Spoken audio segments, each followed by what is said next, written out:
Good evening students. In this semester I am going to teach you organic chemistry. ठीक है, तो organic chemistry के आपके पास दो सेक्शंस हैं, section A and section B.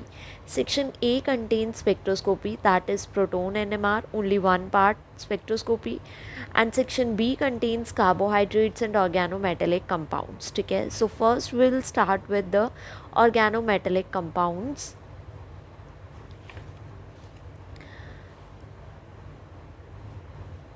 तो यहाँ पर हमारे पास ऑर्गेनोमेटेलिक कंपाउंड्स में आपने पढ़ना है organo magnesium compound, organo lithium and organo zinc compounds. सबसे पहले तो we must know what is organometallic compounds. ठीक है, organometallic compound, an organometallic compound is a compound which contains at least one carbon metal bond in its molecule। ठीक है, organometallic compound में एक carbon metal bond present होना चाहिए। At least one carbon metal bond should be there in a molecule. ठीक है, तो जिसमें कार्बन मेटल बॉन्ड प्रेजेंट है हम उसको क्या बोलते हैं, जनरली ऑर्गेनोमेटेलिक कंपाउंड्स। ठीक है, तो मेटल यहाँ पर कौन से मेटल्स होते हैं, generally reactive metal like lithium, sodium, magnesium, zinc and etcetera. ठीक है, एंड कार्बन जो है ये ऑर्गेनिक पार्ट होगा। Organic part consist of alkyl group, alkenyl, alkynyl और एराइल ग्रुप, कुछ भी हो सकता है। Will study nature of carbon metal bond. Nature of carbon metal bond किस पे डिपेंड करता है कि electropositivity and negativity of the atoms. ठीक है, अब यहाँ पर कार्बन है, यहाँ मेटल है, मेटल तो इलेक्ट्रोपॉजिटिव होगा और कार्बन इलेक्ट्रोनेगेटिव एलिमेंट है। तो more electropositive the metal, more will be the charge separation and more will be the ionic character between carbon metal bond. ठीक है, तो उसके according order of ionic character अगर हम कंपेयर करें इन मेटल्स का तो ऐसे आयनिक कैरेक्टर इंक्रीज होता है। यहाँ पर potassium, sodium, lithium, magnesium, aluminium, zinc and cadmium. ठीक है, now reactivity of organometallic compounds. Reactivity मतलब कैसे ऑर्गेनोमेटेलिक कंपाउंड ज़्यादा रिएक्टिव है। अब जितना ईजिली वो मेटल जो है पॉजिटिव बन के बाहर जा सकता है उतना ज़्यादा वो रिएक्टिव होगा। मींस जितना ज़्यादा मेटल इलेक्ट्रो पॉजिटिव होगा उतना ज़्यादा उसकी रिएक्टिविटी होगी। More the ionic character of the bond more reactive the organometallic compound, तो उतना ही ज़्यादा ऑर्गेनोमेटेलिक कंपाउंड क्या होगा, रिएक्टिव होगा। ठीक है, तो अभी जो हमने स्टार्ट करना है वो करना है organo magnesium compounds. Organo magnesium compounds को हम ग्रिग्नार्ड रिएजेंट बोलते हैं। ठीक है, जिसमें कार्बन और मैग्नीशियम का बॉन्ड होता है। ठीक है, तो general formula of Grignard reagent is RMgX। RMgX क्या है, जनरल फार्मूला है ग्रिग्नार्ड रिएजेंट का। आर यहाँ पर क्या हो सकता है, एल्काइल ग्रुप भी हो सकता है, एल्किनाइल भी, एल्काइनाइल भी और एराइल ग्रुप भी हो सकता है। ठीक है, एक्स यहाँ पर क्लोरीन, ब्रोमीन और आयोडीन हो सकते हैं। ठीक है, उसके बाद आपने पढ़ना है प्रिपरेशन ऑफ ग्रिग्नार्ड रिएजेंट। अब ग्रिग्नार्ड रिएजेंट प्रिपेयर कैसे करते हैं ये आपने अपनी 12th क्लास में भी पढ़ा है कि preparation of Grignard reagent generally होता क्या है, आप एल्काइल हैलाइड की रिएक्शन कराते हैं with the magnesium metal in the presence of dry ether. Dry ether is used as a solvent और हमें क्या मिलता है, यहाँ पर मैग्नीशियम मेटल इंसर्ट हो जाता है और हमें मिलता है RMgX, that is Grignard reagent, alkyl magnesium halide। ठीक है, so it can be prepared in the laboratory by the action of alkyl और aryl halide on magnesium metal in the presence of dry ether. ठीक है, तो अब हम example ले लेते हैं जिसमें R ग्रुप को रिप्लेस करके दिखा देते हैं विद इथाइल ग्रुप।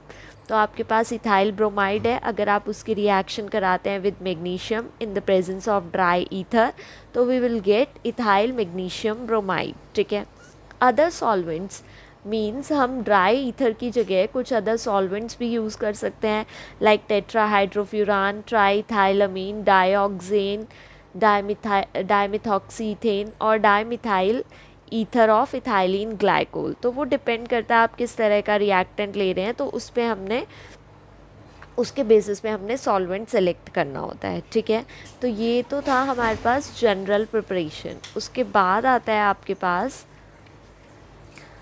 प्रोसीजर कि एक्चुअल में हमने प्रोसीजर क्या फॉलो करना है अगर आपने ग्रिग्नार्ड रिएजेंट बनाना है। ठीक है, ग्रिग्नार्ड रिएजेंट बनाने के लिए हमारे पास जो प्रोसीजर है वो है आपने सबसे पहले एक फ़नल लेना है, फिटेड फ्लास्क लेना है फिटेड विद अ फ़नल। उसमें क्या करना है, आपने मैग्नीशियम टर्निंग्स ऐड करनी है और फिर सॉल्वेंट, कोई ड्राई ईथर और THF, ठीक है। मैग्नीशियम टर्निंग्स डाली, dry ether, THF in a flask fitted with a funnel, funnel उसके ऊपर लगा हुआ है, ठीक है। फिर आपने फ़नल से धीरे धीरे ड्रॉप वाइज या तो एल्काइल हेलाइड या एराइल हेलाइड का एडिशन करना है विद साइमल्टेनियस शेकिंग, और आपने शेक करते रहना है फ्लास्क को, ठीक है। Vigorous reaction occurs and cloudy solution forms, reaction होगी फटाफट से, जो मैग्नीशियम है वो डिसअपियर हो जाएगा, क्लाउडी सॉल्यूशन बन जाएगा, ठीक है। विच कॉन्स्टिट्यूट गिगनार्ड रिएजेंट, उस क्लाउडी सॉल्यूशन को हमने क्या बोला है, गिगनार्ड रिएजेंट, ठीक है। तो ये है आपके पास general procedure for the formation of organo magnesium compounds, ठीक है, that is organo metallic compounds of magnesium metal, ठीक है। नाउ एंटरटेनमेंट टेक्निक, अब एक टेक्निक होती है यहाँ पर, दैट इज़ एंटरटेनमेंट टेक्निक। अगर आपकी किसी रिएक्शन में मान लो गिगनार्ड रिएजेंट नहीं बन रहा, क्लाउडी सॉल्यूशन नहीं बन रहा, तो हमें वहाँ पर मिथाइल आयोडाइड ऐड करना होता है, few drops of methyl iodide, 1 और 2 ड्रॉप्स ऑफ, जिससे वो रिएक्शन को क्या कर देता है, इनिशिएट कर देता है। हम 1 और 2 drops of methyl iodide add करते हैं, जिससे वो रिएक्शन को इनिशिएट कर देता है, ठीक है। क्योंकि मिथाइल आयोडाइड बॉन्ड ब्रेक करना ईजी होता है, उसमें आयोडाइड हेलोजन है, ठीक है। Now ease of formation of Grignard reagent, ease of formation of Grignard reagent भी क्या है, आयोडाइड हेलाइड ग्रुप है, ईजिली ये बॉन्ड ब्रेक हो जाएगा। जितना ईजिली बॉन्ड ब्रेक होगा उतना ज़्यादा रिएक्टिव होगा, ठीक है, उतनी ईजी रिएक्शन होगी। तो RI बॉन्ड क्लीव होगा easily, then RBr and then RCl, ठीक है। अब यहाँ पर कुछ प्रिकॉशंस हैं जो आपने ध्यान रखने हैं जब आपने रिएक्शन करनी है, ठीक है। तो ये मतलब प्रिपरेशन करनी है, तो ये प्रिकॉशंस आप बुक से पढ़ लेंगे अपनी, उसमें कुछ भी नहीं है। आपने ड्राई फ्लास्क लेना है, मतलब अपरेटस ड्राई होना चाहिए, ठीक है। सॉल्वेंट कौन सा पर्टिकुलर सॉल्वेंट लेना है, तो ये सब चीज़ें आपने ध्यान में रखनी है, वो आप खुद बुक से पढ़ सकते हैं, ठीक है। नेक्स्ट हमने स्टडी करना है मैकेनिज़्म। हालांकि अभी तक कोई परफेक्ट मैकेनिज़्म डिटरमाइन नहीं हुआ है, बट फिर भी जो हमारे पास अवेलेबल है बुक में, हमने वो मैकेनिज़्म पढ़ लेना है, ठीक है।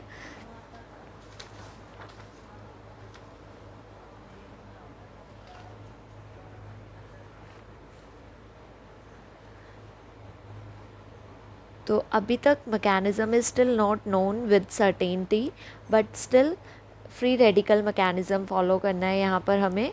तो फ्री रेडिकल मैकेनिज़्म में आपके पास क्या है, एल्काइल हेलाइड होगा, मैग्नीशियम मेटल लेना है, ठीक है।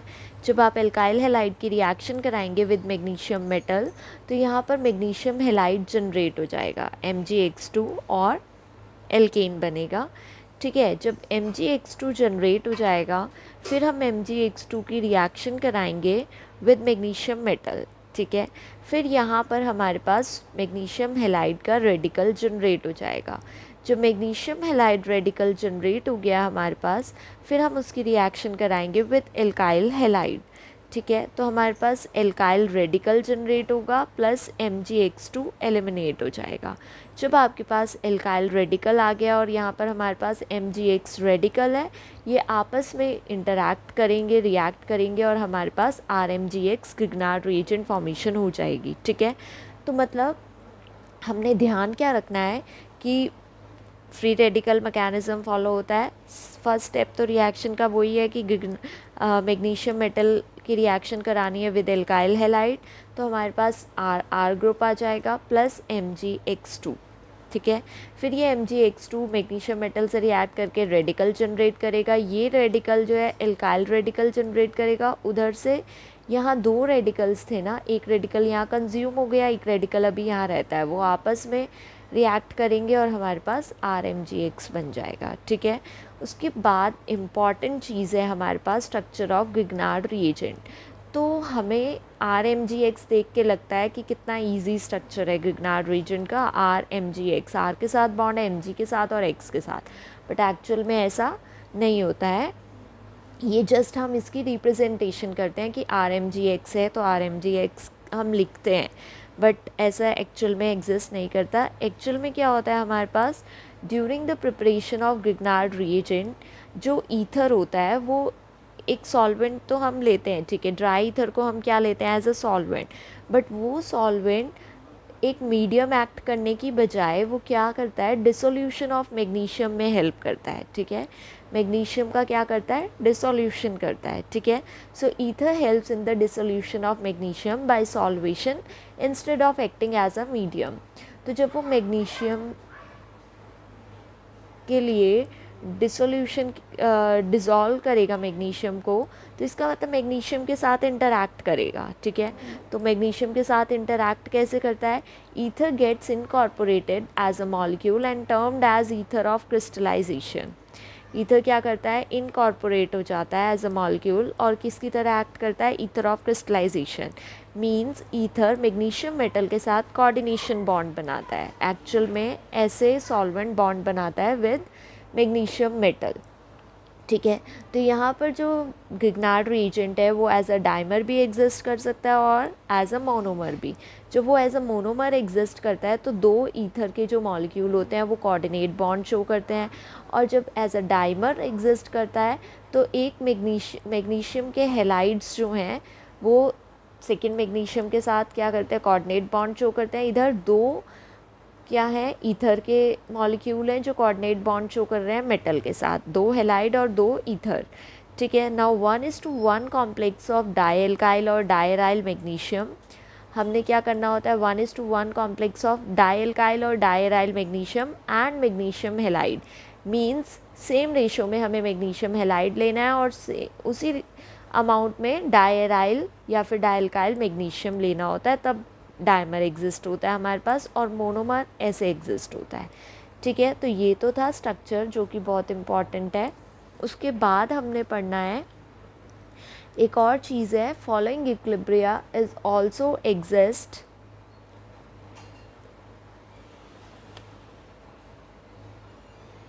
In the structure of Grignard reagent, ठीक है। इक्विलिब्रियम एग्जिस्ट करता है, कैसे एग्जिस्ट करता है, यहाँ पर RMGX तो मैंने बोला आप ऐसे रिप्रेजेंट कर सकते हो, दूसरा हम ऐसे भी शो कर सकते हैं इक्विलिब्रियम में एक हेलाइड जो है वो कोऑर्डिनेट बॉन्ड बनाएगा दूसरे ग्रिग्नार्ड रीजन के मॉलिक्यूल के साथ, ठीक है, और एक्चुअल में ये ऐसे इक्विलिब्रियम में एग्जिस्ट करेगा R2Mg प्लस Mgx2 इधर भी इधर हम 2RMgX लिख सकते हैं, ठीक है। अब नेक्स्ट जो पढ़ना है वो हमने पढ़ना है केमिकल प्रॉपर्टीज़, ठीक है, जो कि बहुत इम्पॉर्टेंट है। तो केमिकल प्रॉपर्टीज़ में ही सिंथेटिक एप्लीकेशन आ जाएंगी। केमिकल प्रॉपर्टीज़ में आपने क्या देखना है, केमिकल प्रॉपर्टीज़ में हमारे पास क्या है, डिपेंड करती है कि कितना रिएक्टिव है हमारा ग्रिग्नार्ड रिएजेंट, ठीक है। तो RMG का जो बॉन्ड होता है वो 35% आयोनिक होता है, ठीक है। तो अगर आयनिक है तो यहाँ पर चार्जेस डेवलप होंगे, partial negative and partial positive charges, ठीक है। अब R जो है वो एज अ नेगेटिव आयन की तरह एक्ट करेगा, एल्काइल ग्रुप एल्किनाइल जो भी है यहाँ पर R ग्रुप, ठीक है। So it will act as carbon ion, ठीक है। तो hence undergo nucleophilic substitution and addition reactions. अब वो कार्बन आयन की तरह एक्ट कर रहा है तो वो एज अ न्यूक्लियोफाइल की तरह एक्ट करेगा। तो अगर न्यूक्लियोफाइल की तरह एक्ट कर रहा है तो न्यूक्लियोफिलिक एडिशन रिएक्शन भी हो सकती है और न्यूक्लियोफिलिक सब्स्टिट्यूशन रिएक्शन भी हो सकती है, ठीक है। तो हमारे पास यहाँ पर RMGX है। अब मैं आपको सब्स्टिट्यूशन और एडिशन का एग्जाम्पल शो करती हूँ। यहाँ पर RMGX हो गया प्लस AB हो गया। AB में अब इधर RMGX में R नेगेटिव है, MGX पॉजिटिव है। A और B में आपके पास B नेगेटिव होगा, A पॉजिटिव, ठीक है, B इलेक्ट्रोनेगेटिव होगा और ये क्या होगा, पॉजिटिव, ठीक है। अब न्यूक्लियोफिलिक सब्स्टिट्यूशन है, सब्स्टिट्यूशन मतलब एक न्यूक्लियोफाइल निकलेगा, दूसरा न्यूक्लियोफाइल उसको सब्स्टिट्यूट करेगा। तो B नेगेटिव बाहर गया और A पॉजिटिव के साथ R नेगेटिव लग गया तो RA बन गया। अब B नेगेटिव के साथ कौन लगेगा, MgX पॉजिटिव, तो MgBX, ठीक है। तो ये आपके पास होगी न्यूक्लियोफिलिक सब्स्टिट्यूशन रिएक्शन, ठीक है। अब बात करनी है हमने न्यूक्लियोफिलिक एडिशन रिएक्शन की। न्यूक्लियोफिलिक एडिशन में क्या होता है, सब्स्टिट्यूशन में एक चीज़ निकलती है, दूसरी उसको सब्स्टिट्यूट कर देती है, उसकी जगह ले लेती है। एडिशन में क्या होता है, आपने ऐड करना होता है। तो ऐड तभी होगा जब हमारे पास कोई ऐसा हो जिसमें डबल बॉन्ड प्रेजेंट हो, हम एक बॉन्ड ब्रेक कर दें और दूसरा बॉन्ड उसका किसी नए न्यूक्लियोफाइल से अटैक करा दें, ठीक है। फॉर एग्जांपल यहाँ पर हमारे पास कार्बोनाइल कार्बन है, ठीक है। कार्बोनाइल कार्बन में आपके पास क्या है, ये इलेक्ट्रोनेगेटिव होता है ऑक्सीजन, तो ये पाई बॉन्ड इधर शिफ्ट हो जाएगा, partial negative partial positive, polar bond है,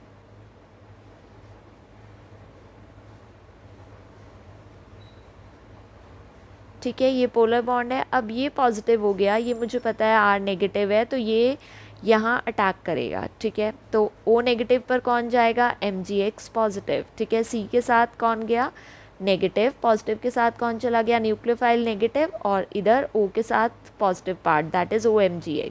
फिर हम इसकी रिएक्शन कराते हैं विद हाइड्रोलिसिस कराते हैं in acidic medium that is H3O positive. तो यहाँ से ये बॉन्ड ब्रेक होता है, ठीक है, ये बॉन्ड ब्रेक होता है, ये वाला, ठीक है। वो मैंने बाय मिस्टेक गलत बता दिया, यहाँ पर ये बॉन्ड ब्रेक होता है OMgX वाला, ठीक है। यहाँ पर क्या होगा, H3O पॉजिटिव है, तो यहाँ पर ये O और Mg में से ऑक्सीजन ज़्यादा इलेक्ट्रोनेगेटिव है, तो ये नेगेटिव होगा और ये पॉजिटिव होगा। O नेगेटिव के साथ जाएगा H पॉजिटिव, इधर से वाटर है ना, ये वाटर का H2O में से H पॉजिटिव जाएगा और OH नेगेटिव जाएगा, ठीक है।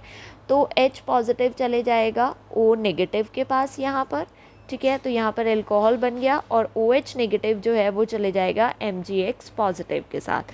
तो ये हमारे पास अल्कोहल बन जाता है from ketone through nucleophilic addition reaction, ठीक है। तो ये तो थी न्यूक्लियोफिलिक एडिशन रिएक्शन और substitution, just example, normal reaction show की है जनरल। बाकी केमिकल रिएक्शंस जो हैं वो कौन कौन सी रिएक्शन शो होती है, हमें ग्रिग्नार्ड रिएजेंट जो रिएक्शन शो करते हैं वो करते हैं reactions with compounds containing active hydrogens. तो ऐसे कंपाउंड्स जो एक्टिव हाइड्रोजन कंटेन करते हो, न्यूक्लियोफिलिक सब्स्टिट्यूशन रिएक्शंस होती हैं, nucleophilic addition reactions and other reactions, ठीक है। तो अब फर्स्ट जो हमने पढ़नी है वो पढ़नी है reaction with compounds containing active hydrogens. Active hydrogens का यहाँ पर मतलब क्या है, ऐसे कंपाउंड्स जो कि एसिडिक हाइड्रोजन कंटेन करते हो, क्योंकि एक्टिव हाइड्रोजन तो वही है जो H पॉजिटिव ईजिली एलिमिनेट कर दें, ठीक है। तो ऐसे कंपाउंड जिनके पास एक्टिव हाइड्रोजन हो दैट इज़ एसिडिक हाइड्रोजन हो, उसे हम क्या बोलते हैं, कंपाउंड्स कंटेनिंग एक्टिव हाइड्रोजन, ठीक है।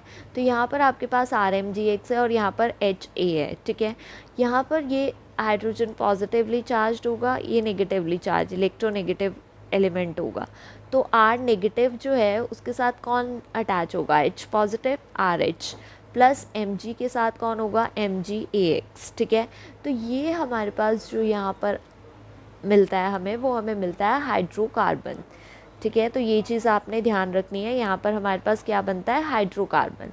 यहाँ पर हमारे पास एग्जाम्पल है, अब जैसे इथाइल मैग्नीशियम ब्रोमाइड है, इथाइल मैग्नीशियम ब्रोमाइड और वाटर भी H पॉजिटिव OH नेगेटिव में आयंस फॉर्म करता है। तो यहाँ पर आपके पास क्या होगा, इधर से C2H5 क्या होगा, नेगेटिवली चार्ज्ड, ठीक है, ये पॉजिटिवली चार्ज, C2H5 के साथ कौन जाएगा, H, तो C2H6 बन जाएगा, प्लस Mg के साथ कौन जाएगा, MgBr के साथ OH, तो MgOH Br आ जाएगा हमारे पास, ठीक है। Similarly here ethyl magnesium bromide हमारे पास अल्कोहल है, यहाँ पर ये क्या करेगा, H पॉजिटिव देगा और इथॉक्साइड आयन जनरेट होगा दैट इज C2H5O नेगेटिव। अब C2H5O नेगेटिव किसके साथ जाएगा, MgBr के साथ, तो MgO C2H5Br, और C2H5 नेगेटिव है उसके साथ H पॉजिटिव, तो हमारे पास हाइड्रोकार्बन बन गया, एल्केन मिल गया हमें। सिमिलरली यहाँ पर CH3Mg आए, C2H5NH2। आपने देखना है कि water, alcohol, amines, acid and alkynes, ये सब क्या है, एक्टिव हाइड्रोजन कंटेनिंग कंपाउंड्स है, ठीक है। तो ये H पॉजिटिव देंगे ही देंगे, तो ग्रिग्नार्ड रिएजेंट के साथ रिएक्शन में तो जो नेगेटिव पार्ट है वो H पॉजिटिव को लेगा, बाकी सारा Mg के साथ अटैच हो जाएगा, ठीक है। ये दोनों रिएक्शंस आपने खुद करनी है, ठीक है। Now this forms the basis of Zerewitinoff method of estimation of active hydrogens, ठीक है। ये जो है ये एक एक्टिव हाइड्रोजन्स को एस्टिमेट करने के मेथड के लिए एक बेस है, ठीक है। और वो मेथड कौन सा एक्टिव हाइड्रोजन को एस्टिमेट करने का, ज़ेरेविटिन ऑफ मेथड, ठीक है। तो ये मेथड जो है, ये रिएक्शन बेस फॉर्म करती है इस मेथड के लिए, ठीक है। अब अब आपने ये तो देख लिया कि ठीक है, आपने क्या किया, एक्टिव हाइड्रोजन से कोई कंपाउंड बना लिया, ठीक है। अब आप उसी से हायर एल्काइंस बना सकते हो। अब आप यहाँ से देखो, यहाँ से आपको एल्काइन मिलेगा, यहाँ से आपने डिटेक्ट करना है कि आपको क्या कंपाउंड मिलेगा, ठीक है।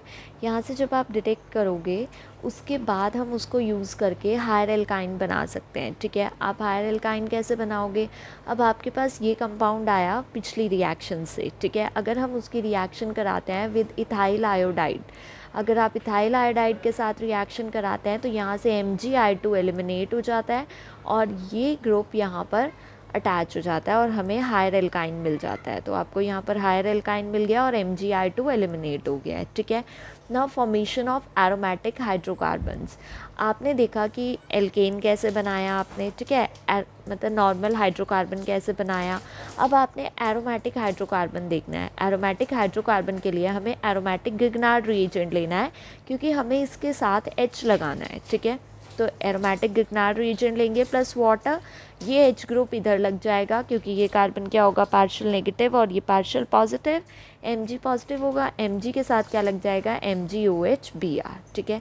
तो ये तो थी first kind of reaction with compounds containing active hydrogen. अब जो नेक्स्ट क्लास में हमने पढ़ना है वो पढ़ना है हमने अदर न्यूक्लियोफिलिक सब्स्टिट्यूशन रिएक्शंस, वो हम नेक्स्ट क्लास में पढ़ेंगे।